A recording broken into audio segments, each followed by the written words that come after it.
மார்நாதா, இன்னைக்கு நீங்க எல்லாரும் எப்படி இருக்கீங்க? கர்த்தருக்குள்ள நீங்க எல்லாரும் சந்தோஷமா இருக்கீங்க, மனமகிழ்ச்சியா இருக்கீங்க. நாங்க 2 பேரும் விசுவாசிக்கிறோம். இன்னைக்கு கூட வேதத்துல இருந்து ஒரு பகுதியை எடுத்து வாசிச்சு அதை தியானிச்சு ஆண்டவர் நம்ம கிட்ட என்ன பேசுறாரு அப்படின்றத பார்க்கலாம். எடுத்துக்கொள்ளுங்க, ரோமர் 8வது அதிகாரம் 28வது வசனம். Romans chapter 8 verse 28. படிக்கிறீங்களா? Okay.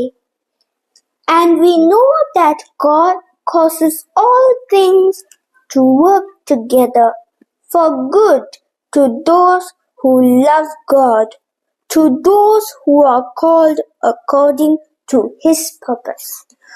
அன்றையும் அவருடைய தீர்மானத்தின்படி அழைக்கப்பட்டவர்களாய் தேவனிடத்தில் அன்பு கூறுகிறவர்களுக்கு சகலமும் நன்மைக்கு ஏதுவாக நடக்கிறதென்று அறிந்திருக்கிறோம்.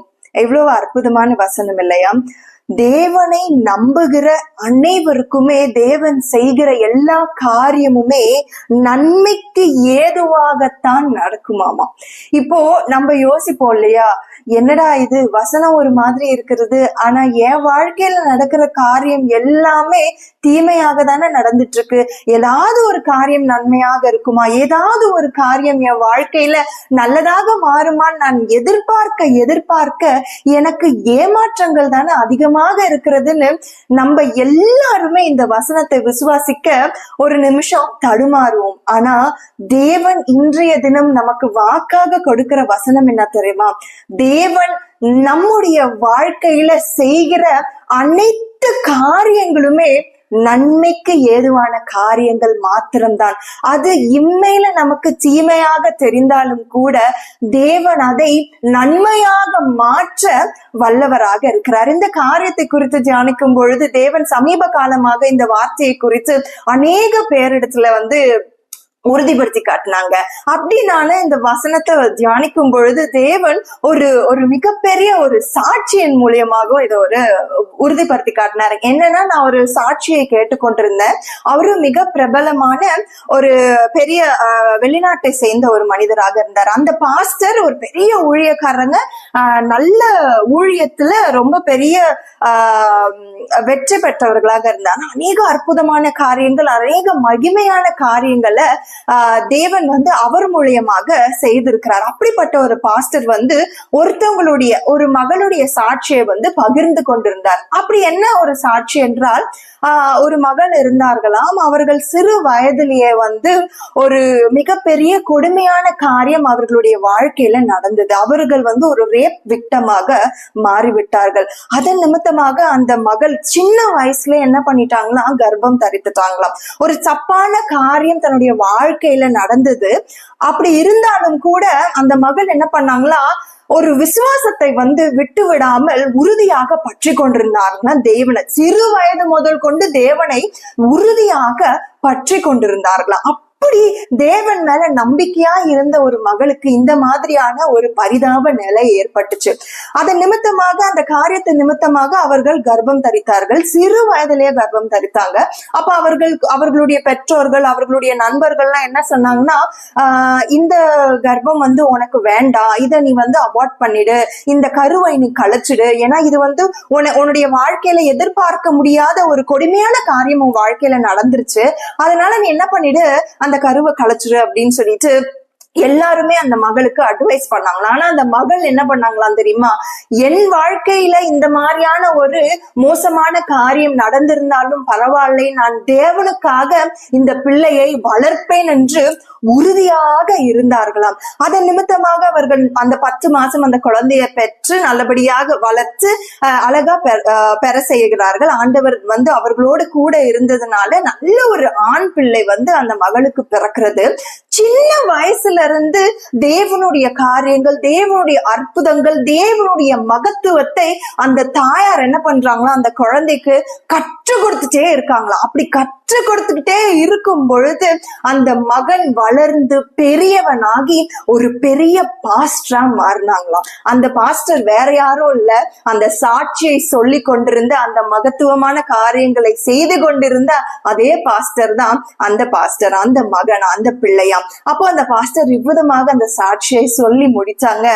ஒரு மனுஷியினிடத்துல தீங்கான ஒரு காரியம் நடந்தும் கூட அந்த தீங்கை நன்மையாக அந்த மனுஷி மாற்றினாங்க. ஒரு மனிதனே ஒரு தீங்கான காரியத்தை நன்மையாக மாற்றும் பொழுது என் தேவனால் அது கூடாதா? தேவனால கூடாத காரியம் ஒன்றுமே இல்லை. இன்னைக்கு என் வாழ்க்கையிலயும் உங்களுடைய வாழ்க்கையிலயும் ஒரு தீங்கான காரியம் நடந்திருந்தாலும் கூட, நடந்து கொண்டிருந்தாலும் கூட, தேவன் அதை நன்மையாக மாற்ற வல்லவரா இருக்கிறார். யோசிச்சு பாருங்க, யோபுடைய வாழ்க்கையில 2வது அதிகாரம் இருந்தது. சாத்தான் யோபுவை பிடிக்கிறதான ஒரு காரியம். ஆனா அதே யோபுடைய வாழ்க்கையில 42வது அதிகாரமும் இருந்தது இல்லையா? சகலத்தையும் தேவன் திருப்பிக் கொண்டு சகலத்தையும் தேவன் பூரணமாக யோபுடைய வாழ்க்கையில பூரணப்படுத்தி காட்டினார். அப்போ ஒரு தீமையான காரியத்தை தேவன் நம் வாழ்க்கையில் அனுமதிக்கும் பொழுது அதை நன்றாக புரிந்து கொள்ளுங்கள். தேவன் அதை மாற்ற, நன்மையாக மாற்றவும் வல்லவரா இருக்கிறார். ஒரு மனுஷனால செய்யக்கூடிய காரியம் தேவனால செய்ய முடியாதா? இல்லையா? தேவன் அழகாக ஒரு வசனத்தை சொல்லுவாரு, நீ தீமையை நன்மையினால வெல்லு. அது எப்பேற்பட்ட ஒரு காரியம் இல்லையா? இந்த மகள் சாட்சி கொடுத்ததான ஒரு காரியம் அதுதான். என் வாழ்க்கையில கொடுமையான காரியம், நான் ஒரு ரேப் விக்டமா இருந்தாலும் கூட அதன் நிமித்தமாக பிறந்த பிள்ளையை நான் ஒரு பெரிய ஊழியக்காரனா மாற்றுவேன்னு சொல்லிட்டு தீமையை நன்மையாக மாற்றினார்கள். அப்படி ஒரு சாட்சியை இன்றைக்கு நம்ம கேட்க வைத்திருக்கிறாருன்னா, அப்ப என் வாழ்க்கையில இந்த மாதிரியான ஒரு காரியத்தை தேவன் நடப்பிக்க போகிறார் என்று இன்னைக்கு உங்களுக்கும் எனக்கும் உறுதிப்படுத்தி கொடுக்கிறாங்க. யோசிச்சு பாருங்க. அப்ப நம்ம விசுவாசிக்கணும். இந்த வார்த்தையில நம்ம விசுவாசம் உள்ளவர்களாக காணப்பட வேண்டும். யோசிச்சு பாருங்க. மார்க்கு 9வது அதிகாரம் 24வது வசனத்துல ஒரு தகப்பன் தன் பிள்ளைய பிசாசு அலக்கழிச்சு கொண்டிருக்குது. ஒரு ஊமையான பிசாசு பிடித்த அந்த மகனை அலக்கழித்து அவனை இங்கும் அங்குமாக போட்டு அவனை கஷ்டப்படுத்தி கொண்டிருக்கிறது. அப்படி இருந்தும் எல்லார்கிட்டயும் போயிட்டாங்களாம். எல்லார்கிட்டயும் போயிட்டு தேவனிடத்துல கடைசியா வந்திருக்காரு ஏசப்பா கிட்ட, ஆண்டவரே, நான் உங்களுடைய சீஷர்கள் எல்லார்கிட்டயும் போயிட்டேன், அவர்களால இந்த பிசாச விரட்ட முடியல, நீங்க தான் விரட்டணும்ட்டு ஆண்டவரே தஞ்சம் எல்லா இடத்துலயும் போய் வீணாக போய் எதுவுமே நடக்காது, எப்படியுமே பொழைக்க மாட்டேன், இந்த வியாதி உன்னை விட்டு போகாது, உன் குடும்ப சூழல் மாறவே மாறாது, எல்லாரும் உன்னை நிந்தித்து கொண்டேதான் இருப்பாங்க, இனி நீ எழும்பி நடக்க முடியாதுன்ட்டு எத்தனையோ டாக்டர்ஸ் நம்மள கைவிரிச்சிருக்கலாம், எத்தனையோ மனிதர்கள் நம்மளை துன்பப்படுத்தி துக்கப்படுத்தி இருக்கிறாங்க. ஆனா தேவன் இன்று உங்களுக்கும் எனக்கும் கேட்கிறதான ஒரே காரியம், நீ விசுவாசிக்கிறாயா? நீ விசுவாசிக்கிறாயா?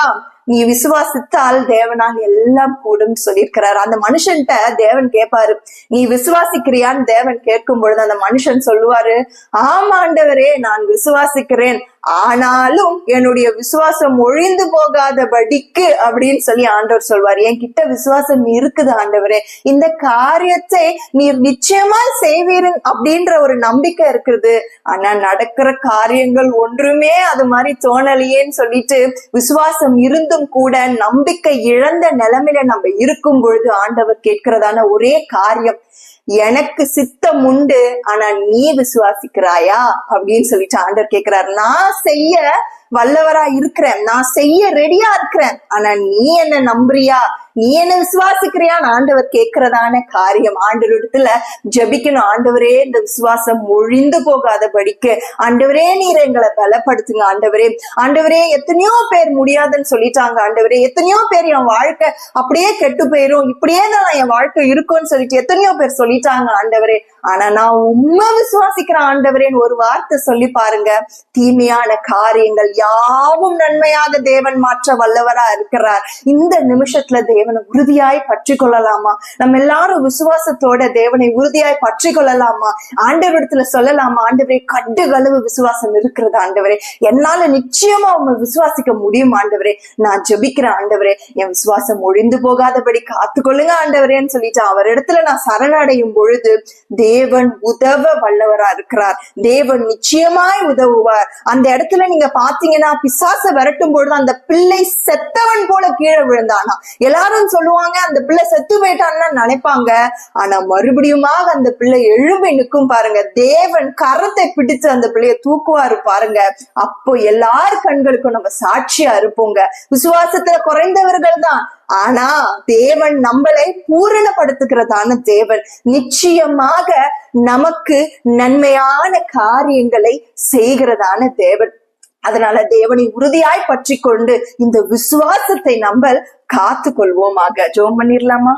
மகா கிருபையும் இரக்கமுள்ள தேவபிதாவே, ஆண்டவரே, இந்த அற்புதமான வார்த்தைக்காக உமக்கு நன்றி அப்பா. உங்க மேல கடுகளவு நாங்கள் விசுவாசத்தை வைத்திருக்கிறோம் ராஜா. ஆண்டவரே, நீங்க ரொம்ப பெருசா கூட எக்ஸ்பெக்ட் பண்ணல, கடுகளவு விசுவாசம் போதும் என்று சொல்லியிருக்கிறீங்க ஆண்டவரே.